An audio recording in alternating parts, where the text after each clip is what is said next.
Hello, my name is Alex, and I just want to do a real quick video on an introduction to Bitcoin. There's currently a lot of talk in the news about what Bitcoin is, what it could do, and different people adopting Bitcoin, but there's still a lot of disinformation out there, and a lot of confusion about it. So on this video, we're going to give you an introduction to Bitcoin.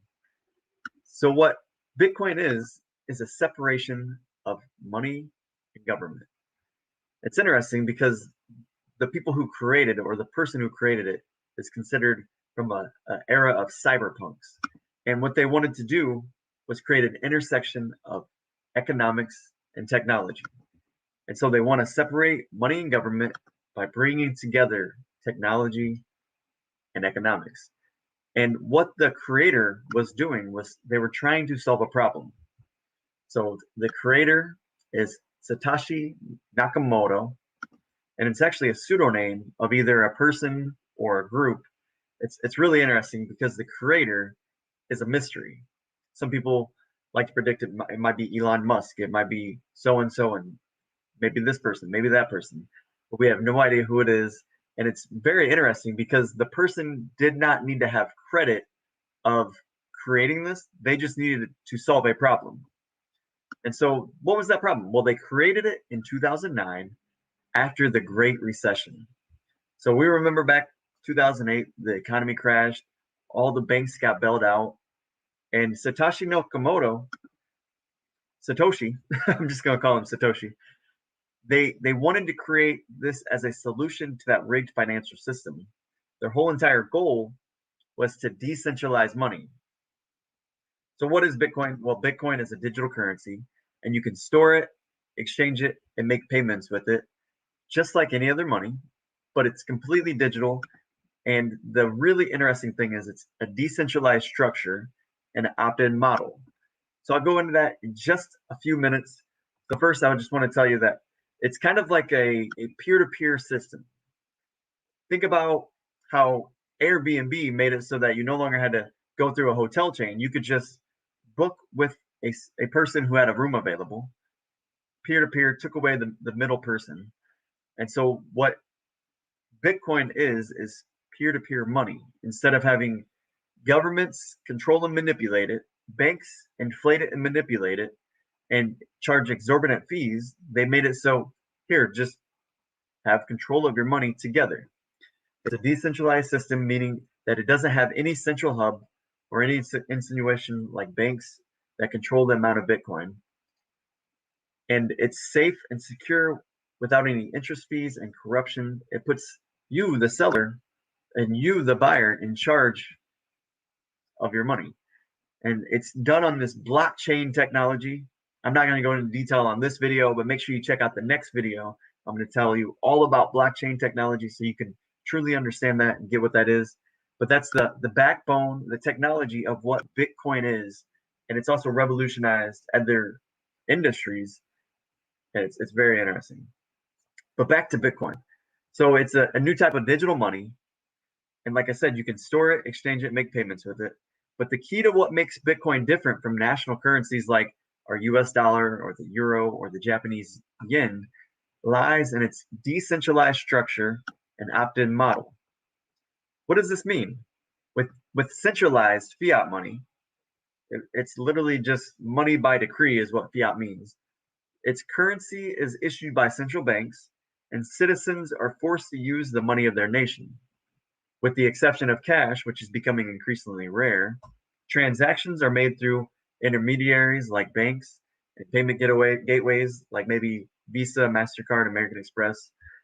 Well, Bitcoin, by contrast, is an opt-in currency that is controlled by the consensus or the will of its users. It consists of a growing network of people who voluntarily agree to the rules of the Bitcoin protocol, and they use the decentralized infrastructure to make transactions on a peer-to-peer basis and to store value independently of any government, company, or financial institution. There's no need to ask for permission to use Bitcoin, and there's no risk of being cut off from the system. Importantly, the system itself is completely headless and distributed globally, making it both resistant to corruption and extremely durable. So you may be wondering, like, it's a digital money. It's not real. It's not something of value. What gives Bitcoin value? Well, thanks to its features, some people find it useful as a way to store and exchange value. But the main reason that Bitcoin has value is because a group of people agree that it has value. Isn't that the same thing with the US dollar? A group of people are just agreeing that it has value. And so historically, people have used anything from seashells to bottle caps as money, but arguably the most enduring form of money is gold. Why? Well, people settle on gold because it's rare, it's durable, and it's divisible. And so here's some of the features that give Bitcoin so much value, that make it a great source of money. There's a limited supply. There will only ever be 21 million Bitcoins. It's easily divisible. Just like the US dollar, you can have dollars and cents. There's Bitcoins and there's Satoshis, which are little denominations of the Bitcoin. And it's very durable. It's a very large, globally distributed network of independently operated computers that tracks Bitcoin's ownership. This ensures that no Bitcoin is ever lost. Beyond this, Bitcoin has a few other important features which allow it to bring gold's monetary properties to the modern digital era. The fact that it's easy to send and it's easy to verify is incredible. So instead of, maybe I have a friend in Venezuela and I need to send them some money, the classic way would be to go to Western Union and pay them to send my money down there. I would have to pay fees to Western Union, and then they would have to pay fees, and they may have to change that currency. Well, with Bitcoin, I could just type in their address and send them the money. They instantly get the money, and there's very, very small fees. And then it's very easy to verify. So it's almost impossible to transact with a fake Bitcoin. The news likes to say that it's used by criminals. Well, criminals will use anything of value. Criminals will use cash, they'll use gold, they've used Bitcoin, they'll even use paintings or watches or whatever they can get their hands on. But let me tell you this, it's harder for criminals to use it and not get caught because everything is tracked on the blockchain technology. The fact of the matter is the government keeps printing fiat money out of thin air and banks keep loaning out money that they don't even have. Isn't that criminal? So if we have a solution to that, then why not fully embrace it? Don't you agree? So here's a couple last facts and I'm out of here. There's currently about 18.5 million Bitcoins currently in circulation, and they're being traded at about $44,000 a coin. Now, just so you know, you don't have to buy an entire Bitcoin. Bitcoin is not a stock. It is a cryptocurrency, kind of like a coin, and you can buy denominations of that coin down to those, maybe even 1 penny on some places. You can buy $1, $5, $20,000, $1 million. You can buy a little or as much Bitcoin as you want. And then you may be wondering, well, how many Bitcoins will there be created? There will be 21 million Bitcoins that'll ever be created. 21 million Bitcoins. And this will occur sometime in 2140. So it's really cool. Whenever there's a transaction that's made, there's 3 blocks that are made. Somebody verifies, another person verifies, another person verifies, and those people are miners and they receive a reward of some Bitcoin. And so once all of that mining is continuing, every few years it becomes a half of a reward until there is no more Bitcoin left, and that'll occur sometime in 2140. And so we're really excited about Bitcoin because we see that there is a huge problem with governments controlling money. There's a lot of manipulation going on. It's created a rigged system. And we believe this is the money for the people. This is the money of the people and for the people. And it removes the ability to manipulate it. And as we know, we see the prices rising in America, and I'm sure they're rising all over the world. But what I can tell you is it's because they're creating this money out of thin air, and it's making the money that we have less valuable.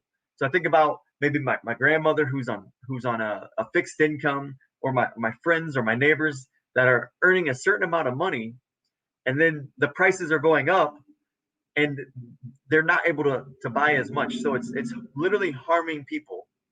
My friend Orrin Woodward said, if the money system was not rigged, each one of us would be 5 times wealthier. Now, 5 times 0 is still 0, but if there was not as much inflation, there was some honesty in the money supply, then I believe we would be less in pain. There would be less people really struggling, and it would just be an overall better situation. So one of the biggest injustices in this world is the manipulation of our money supply. The way we can address that manipulation or fix that manipulation is to cut out the ones that are manipulating it and make it something that's honest and right with a system that has been created for that. So there's a Bible verse in Proverbs 11:1, and I believe this is about money. It says, "The Lord detests the use of dishonest scales, but he delights in accurate weights." And so you can't do fraudulent things with this and get away with it. It's really interesting. It's really cool, and I believe that it's going to be very useful. So one of the things I can tell you is that the Life Super app, amazing new app we've been using for about less than 2 years now. We have over $4,000 in rewards and savings through using this app.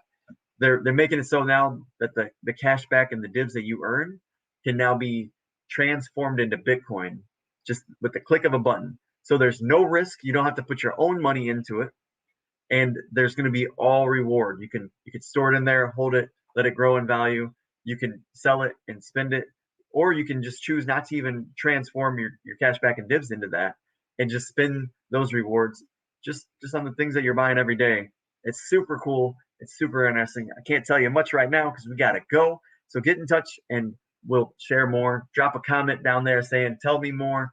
And we want to share more with you. If you believe in Bitcoin, put up a fist because this is for the people.